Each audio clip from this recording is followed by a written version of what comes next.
Nos encontramos en la sede occidente de la Universidad de Costa Rica, en San Ramón de Alajuela, para llevarles a ustedes un programa especial que tiene que ver con un informe que se realiza entre la Universidad de Costa Rica y la UNICEF sobre el estado de la niñez y la adolescencia. Hace 25 años Costa Rica ratificó el convenio sobre los derechos del niño, sin embargo en este 2015, gracias a este octavo informe, podemos ver que siguen habiendo deficiencias en asuntos como educación, como el acceso a la recreación y como la salud en la niñez y la adolescencia costarricense. Vamos a ver algunos pormenores de este informe aquí en Materia Gris. La Universidad de Costa Rica, como institución propulsora de la discusión crítica sobre el rumbo del país, ha venido colaborando desde el año 2000 en el desarrollo de estos informes, con miras a favorecer la adopción o la reorientación de políticas públicas en esta materia, así como la acción desde la esfera de la sociedad civil, siempre bajo los principios fundamentales de nuestro estatuto orgánico. Felicitación especial a las docentes Ana Patricia Fumero y Dina Espinosa Brilla, quienes en esta ocasión son las responsables y colaboradora del proyecto, que adscrito a la Vicerrectoría de Acción Social ha cumplido exitosamente su propósito. Muy buenos días.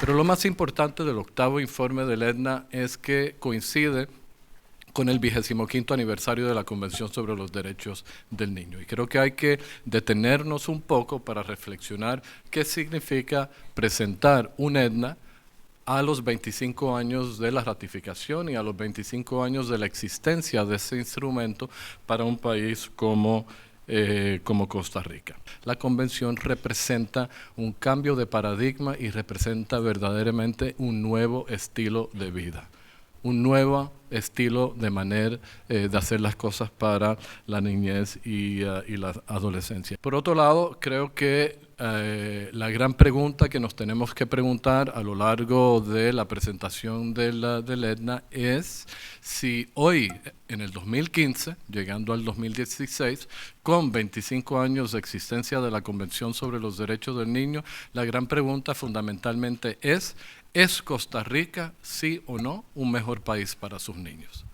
¿Ha facilitado la existencia y el poder contar con este principio rector y este cambio de paradigma reflejado en la convención? ¿Ha generado o no mejores condiciones de vida para la población infantil y de adolescentes en el país? Quienes estamos en esta lucha, asumimos que toda la población cree en los derechos, está vendida o comprada en el asunto de los derechos, y eso no es así. Entonces, yo creo que nosotros, y aquí lo que quiero plantear es que tenemos un desafío enorme, y lo digo porque estamos en un contexto universitario aquí, un desafío enorme en dos sentidos. Uno, en hacer investigación que nos diga con precisión los alcances de la problemática, porque ni eso tenemos muy bien definido, cuál es exactamente la dimensión de algunos de los temas que tenemos entre manos, y también cuáles son las estrategias innovadoras que se requieren, ¿verdad? Como lo dice Einstein muy claramente, si seguimos haciendo más de lo mismo, vamos a tener los mismos resultados. Y los resultados, lamento decirlo porque bueno, yo estoy a cargo ahora en este momento de una institución que tiene 80 años de existir, pero si vemos los documentos de 1930 y de 1940, estamos hablando de los mismos problemas, que tienen matices un poco distintos, gravedad mayor, más frecuencia, pero son los mismos problemas. Entonces, ¿cómo se aborda la negligencia? ¿Cómo se aborda la explotación sexual, el trabajo infantil? Necesitamos otras respuestas. Y yo creo que el informe, que nos plantea un recorrido muy claro por la historia, por la parte legal, por la parte de salud, educación, la vulnerabilidad social y la recreación o la parte cultural, nos muestra así como, ¿verdad?, como una radiografía muy clara. Bueno, ¿ahora qué vamos a hacer? Los niños y niñas de este país y adolescentes tienen muchos beneficios. Cuando uno va, que acabamos de estar en Guatemala, que acabamos de estar escuchando lo que pasa en Honduras y en los países cercanos, ¿verdad?, tenemos unas condiciones bendecidas en este país, pero los niños y las niñas de nuestro país deberían de estar muchísimo mejor que lo que están hoy en día. Muchas gracias.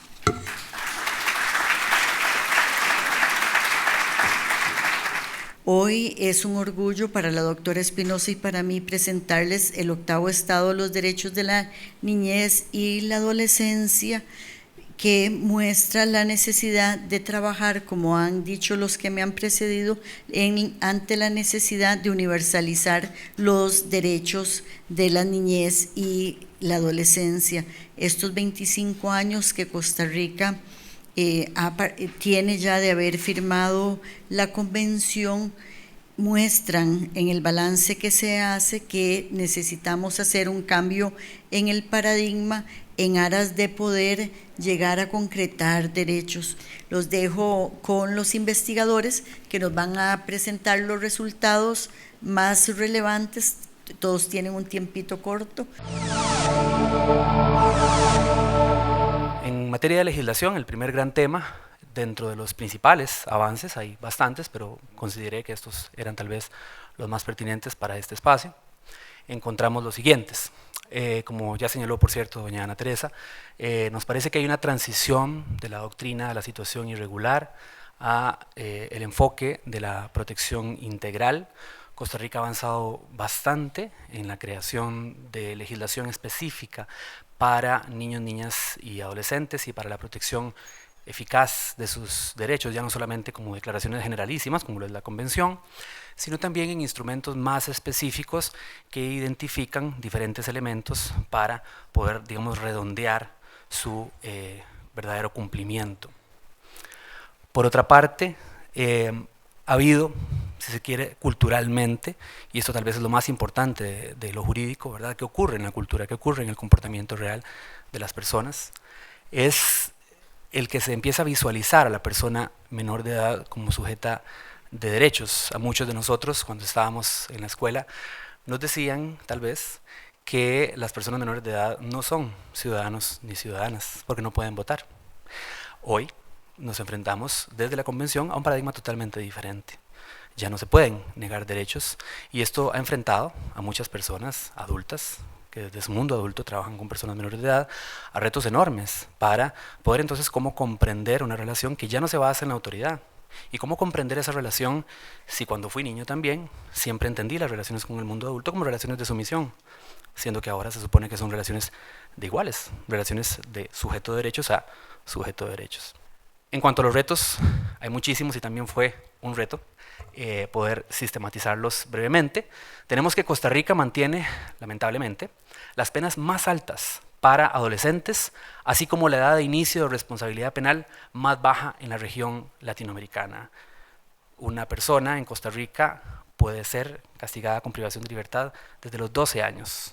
Y tal vez para cerrar esta parte, como dice Joseph Stiglitz, la creciente concentración de la riqueza y una reducción de impuestos sobre la riqueza se traducen en que se tenga menos dinero para invertir en educación y protección para niños. Es decir, los niños suelen ser un reflejo claro de lo que pasa cuando las sociedades se hacen más injustas, más desiguales y más polarizadas. Este es particularmente el caso de Costa Rica, una sociedad que ha venido creciendo económicamente de forma sostenida, pero que también ha venido siendo cada vez más desigual, según el coeficiente de Gini del año 94.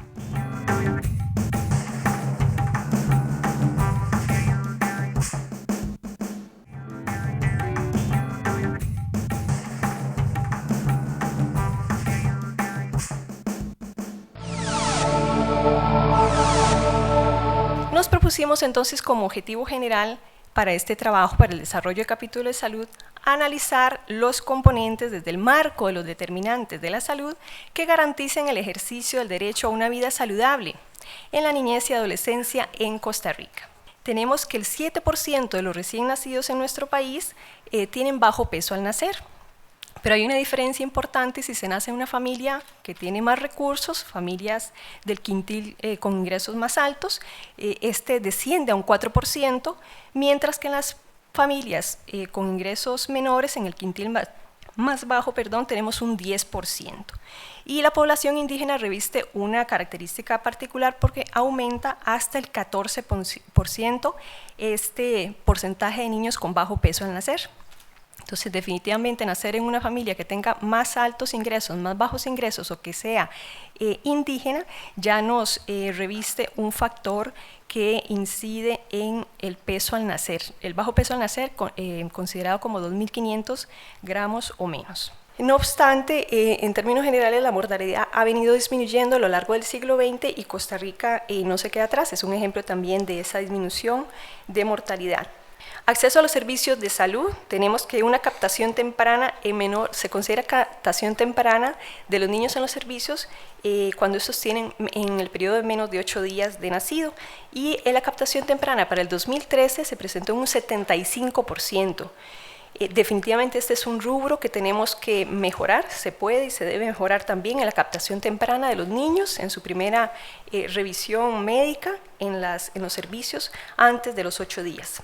En relación a los adolescentes, pues aquí es bastante crítico el asunto porque la cobertura de atención integral es apenas de alrededor del 30%, 31,9% para el año 2009. Entonces, los adolescentes es una población que seguimos teniendo una dificultad para captarlos en los servicios de salud y es un punto a nuestro juicio que requiere de atención pronta, oportuna y especializada.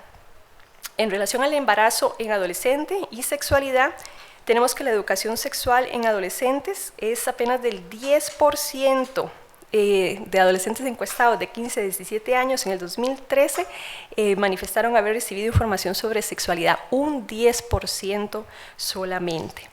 Y en relación al inicio de relaciones sexuales, estamos, como lo mencionó ahora doña Patricia, alrededor de los 15 años. El inicio de relaciones sexuales en las personas en nuestro país está cifrado alrededor de los 15 años, 15,2 para hombres y 15,8 para mujeres. También creemos que la promoción de la salud debe fortalecerse como una estrategia que mejora la calidad de vida de esta población, que además incluye el enfoque de derechos humanos, género, capacidad de libertad, autonomía y responsabilidad. Muchas gracias por su atención. Quisiera simplemente recordar que el derecho a la educación es un derecho habilitante, es el epítome de los derechos humanos. La educación no solamente es un derecho que tiene legitimidad propia, sino que además es la puerta a la realización de todos los derechos humanos. Se sigue, digamos, teniendo como víctimas con rostros específicos a las comunidades de migrantes, a las poblaciones indígenas y a las personas con discapacidad.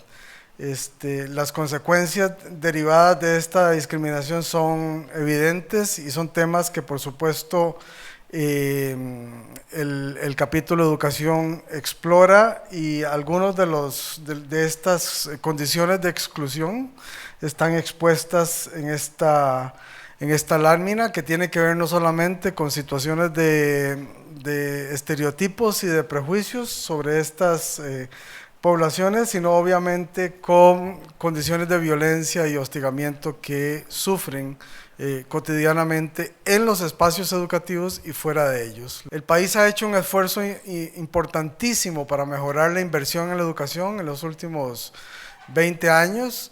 Hemos sobrepasado el estándar internacional del 6% del Producto Interno Bruto, y de acuerdo con los datos que tenemos al 2013, la inversión en educación rondaría el 7.3% del Producto Interno Bruto, todavía lejos del 8% que se ha propuesto con la reforma constitucional, que esperamos que pueda llegar a obtenerse en el año 2018, si permanece la inversión sostenida tal como nosotros esperamos. La brecha, como podemos observar en esta lámina, entre personas migrantes o no migrantes es prácticamente del doble en el segmento del año 1984 a 2011, tanto así que, como explicaba Patricia, una persona indígena tiene prácticamente la mitad de la posibilidad de acceder a la educación y de cumplirla exitosamente. Esto es un dato interesante porque nos revela que el acceso de las personas con discapacidad a los centros educativos, digamos, regulares, entra en crisis a partir de los 8 años de edad. Es decir, a partir de los 8 años de edad, los niños y niñas con discapacidad tienen menos oportunidad, tienen menos acceso y tienen menos, digamos, apoyo educativo, de acuerdo con sus características especiales. Esto es un reto importantísimo porque a partir de que el país se perfila algo así como el paladín de la inclusión educativa, sabemos que esto en la práctica es irreal y seguimos constatando que hay una gran brecha, que hay un abismo profundo entre la retórica normativa y lo que pasa efectivamente en la realidad. Muchas gracias.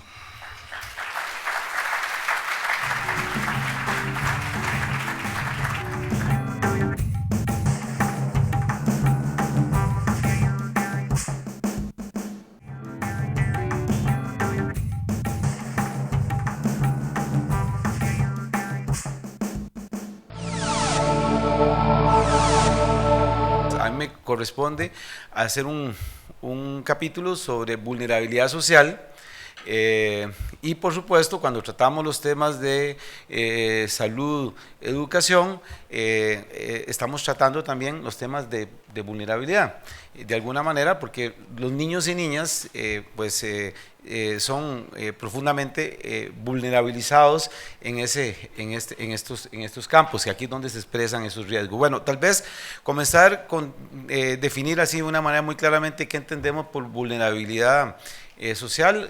O sea, todas las personas estamos expuestos a riesgos, y los niños y niñas con mucho más razón. Yo diría que el principal factor de vulnerabilidad social es la cultura adultocéntrica que pervive en el país, y que además esta cultura adquiere renovada vigencia en ciertos contextos que estamos viviendo. En primer lugar, la globalización, que nos plantea nuevos riesgos de distinta naturaleza que tiene que ver con el acceso al internet, con las redes de explotación sexual comercial de menores, con la migración, etc. Las vulnerabilidades económicas, el hecho de adherirse a un modelo de apertura económica, eso, como ya lo hemos venido viendo en los últimos días, tiene un serio efecto en el empleo, y esto a su vez tiene efectos en la situación de la niñez y de la adolescencia, porque afecta los ingresos de las familias y por lo tanto conduce a situaciones de desempleo. Y aumenta en ese sentido la pobreza. Bueno, estos son datos de Juan Diego Trejos, que planteaba que casi la mitad de los niños, de los más pobres son niños, el 39% de los pobres son niños, y el 21.7%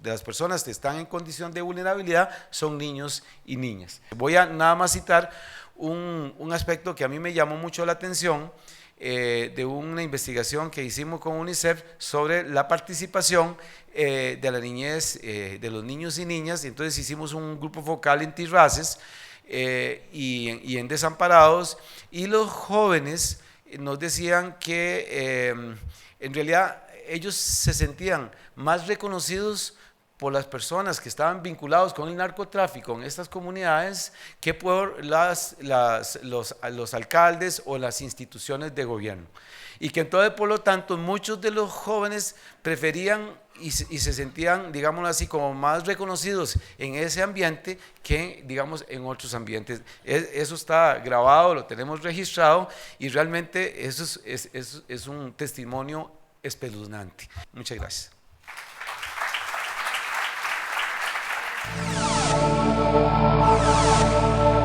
Cuando hablamos de los derechos de la niñez y de la adolescencia, la cultura no suele tener un gran protagonismo porque siempre la entendemos como transversal, mientras que todos los derechos humanos son transversales e integrales.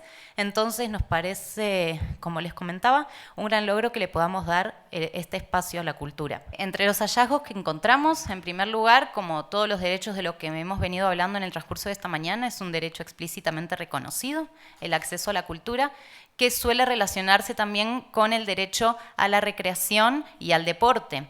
A efectos de esta investigación, nosotros separamos el derecho al acceso a la cultura, y recreación y deporte estuvo contemplado en el capítulo de salud. Por eso nosotras nos estamos focalizando en el acceso a la cultura. No ha existido exactamente una política concreta en función de la niñez y la adolescencia hasta el periodo 2006-2014 que se desarrolla el CINEM, ¿verdad? Que es el Sistema Nacional de Escuelas de Educación Musical, que es la política cultural que con mayor claridad ha propiciado, digamos, el encuentro entre el enfoque de niñez y adolescencia y políticas culturales. Los mayores avances han ocurrido a partir del trabajo de las escuelas musicales del CINEM, es decir, ha estado restringida una visión de cultura también muy restringida al arte, y eso, si bien es cierto, es positivo, también es una limitación, porque deberíamos estar avanzando, ¿verdad?, hacia políticas culturales con esta misma, digamos, con estas mismas estrategias, pero también con una visión de cultura más amplia que propicie las prácticas y los intereses de niños, niñas y adolescentes, ¿verdad? Y en ese sentido pasamos a los desafíos, ¿verdad? Necesitamos propiciar una mayor participación de la niñez y la adolescencia, incluso en la construcción de políticas culturales, ¿verdad? Eso es fundamental, es fundamental consultar qué es y hacia dónde, cuáles van los intereses de niños, niñas y adolescentes. Y también a generar puentes y articulaciones entre el Ministerio de Cultura y los gobiernos locales. Yo creo que esto podría ser una primera acción, ¿verdad?, muy puntual y que se podría lograr, ¿verdad?, en los próximos años, por incluso, digamos, solo por eso, empezando por que los parques y los espacios públicos de los cantones tengan las condiciones adecuadas para participación cultural y deportiva, ¿verdad?, y recreativa. El objetivo es poner a disposición de investigadores y tomadores de decisión vinculados al sector de la niñez y la adolescencia datos recopilados por las instituciones del sector público que son relevantes sobre las personas menores de edad y su entorno en un solo documento. Y esto es una ilustración que yo quería mostrarles de lo que uno puede hacer. A mí me preocupa mucho porque muchas veces cuando la gente del sector salud habla del tema de los nacimientos y de la edad de la madre, dice madres menores de 19 años. Nuestra convención o nuestra ley dice que las personas menores de edad son los menores de 18, o sea, hasta los 17. Entonces, cuando uno llega y ve estos datos, uno nota que es de los 15 a los 17 donde se producen la mayor cantidad de nacimientos de madres menores de edad. Hay nacimientos de niñas de 10 a 12 años y de 12 a 14, pero este gráfico no los muestra. Entonces, yo soy estadística y a los estadísticos los números grandes son los que nos interesan, pero cuando uno está ya permeado de lo que son los derechos, entonces uno tiene que llegar y decir, si una niña tiene un niño, ya son dos personas a las que se les violentaron los derechos. Y entonces quisiera mostrarle el otro gráfico, el cual cambia la escala, ¿verdad? Lo que yo hice fue usar una escala logarítmica en el eje que uno llamaba en la escuela las X y las y entonces uno ve esos manchas rojas de ahí son los nacimientos ocurridos en madres que tenían de 10 a 11 años, lo cual personalmente a mí me parece algo horroroso, porque eso no debe de darse. Y eso es un llamado de atención para mí, en el sentido de que nosotros como sociedad olvidamos el rostro, o sea, como son tan poquitos, ¿verdad? Entonces no le damos importancia, pero lo que pasa es que hay una cuestión aquí de derechos, y entonces desde esa perspectiva, dar educación en los colegios para que las niñas sepan cómo manejar sus relaciones sexuales, me parece que es insuficiente. Los que cuidamos a las niñas menores de 15 años somos la sociedad, y en el momento en que una niña llega a tener un bebé al hospital, toda la sociedad, personalmente me parece a mí, debería estar ahí presente, apoyando a esa familia y apoyando a esa niña, y con todo el respeto, llamándole la atención a ese hombre, porque generalmente lo que muestran los datos, para los que conocemos la edad, es que la diferencia no es que son entre chiquitos que juegan a ser papá y mamá, no, es que tienen una diferencia de 5 años, ¿verdad? Muchos de ellos, y entonces es un adulto que violó a una chiquita, y eso era lo que les quería compartir. Yo no me dedico a hacer análisis, solamente me parece que no estamos explotando los datos lo suficiente. Hay que hacer un llamado de atención a los investigadores para que protejamos los derechos de nuestros niños y niñas y adolescentes. Muchísimas gracias, eso era todo.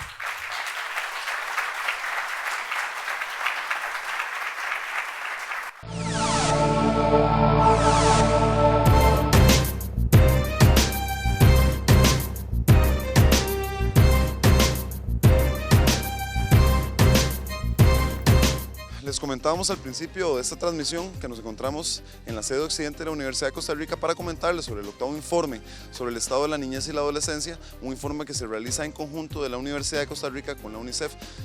Una de las partes importantes de ese informe es que dice que las poblaciones infantiles más vulnerables son los migrantes, las poblaciones afrodescendientes, las poblaciones aborígenes y también las personas con discapacidad. Esos son los niños y niñas que más tienen problemas y más difícil acceso tienen a educación, a la recreación. En este caso nos encontramos en un gimnasio al aire libre aquí en la universidad.